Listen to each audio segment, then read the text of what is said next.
Hello everyone. Today we have our IELTS instructor Mr. Chitta Singh Pun with us and we'll be talking about IELTS booster classes happening this Sunday.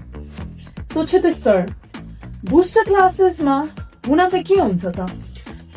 Booster class भनेपछि चाहिँ basically यो performance एक्सलरेसनको इम्प्रुभमेन्टको लागि चाहिँ हामीले conduct गर्न आँटेको छौँ in all modules reading listening writing and speaking. Okay, अनि यो बुस्टर क्लासले स्टुडेन्ट्सहरूलाई कसरी हेल्प गर्छ त?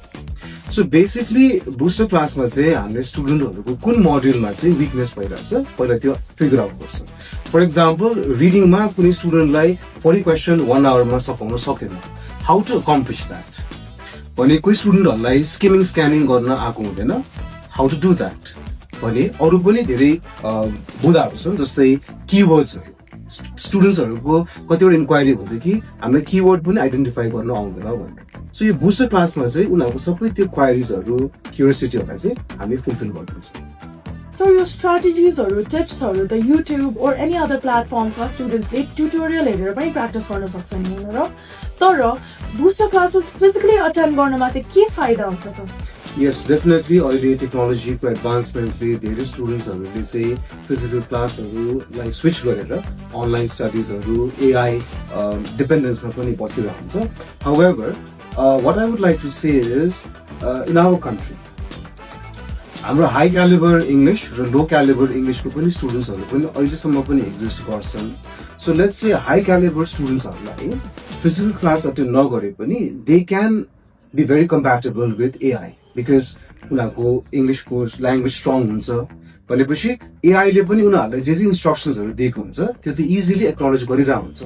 तर हामीले किन चाहिँ हाम्रो बिगिनर स्टुडेन्ट्सहरूलाई हाम्रो स्ट्रगलर्सहरूलाई जो इङ्ग्लिस ब्याकग्राउन्डबाट अलिकति भए पनि राम्रो अप्रोच एक्सपोजर्सहरू पाएको छैन, हामी त्यस्तो स्टुडेन्ट्सहरूलाई किन इग्नोर गर्ने त?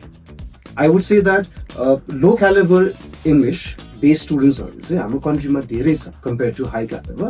र यो बुस्टर क्लासले चाहिँ उनीहरूलाई एउटा अपर्च्युनिटी पनि दिन्छ आफ्नै नेटिभ ल्याङ्ग्वेजमा इन्स्ट्रक्टर्सहरूसँग डिस्कस गरेर आफ्नो विकनेसेसहरूलाई पोइन्ट आउट राखेर र कसरी चाहिँ अब हामी इम्प्रुभ गर्ने त भनेर उनीहरूको जुन चाहिँ त्यो एउटा निड फर हेल्प हुन्छ नि त्यो पनि उनीहरूले भेरी इजिली चाहिँ हामीलाई डेलिभर गर्न सक्छन्. भने why not we give them the same service that we are giving to other students. Booster क्लासेसको टाइमिङ चाहिँ कति हो त? बुस्टर क्लासको टाइमिङ चाहिँ हामीले मर्निङको 10 AM अनर्स राखेको छौँ.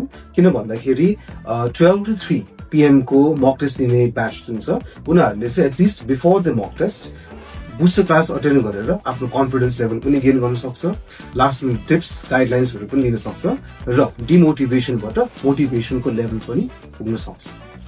However, our स्टुडेन्ट्सहरूको फ्री मक टेस्टको टाइमिङ चाहिँ मर्निङ 9 AM to 12 PM रहेको छ. Therefore, for all those our students who are watching this video, feel free to attend the booster class. You will feel the difference. 1 hour को लागि भए पनि भ्याउनुहुन्छ भने अटेन्ड गर्नुहोस् and improve your scores. Thank you so much, sir. Thank you.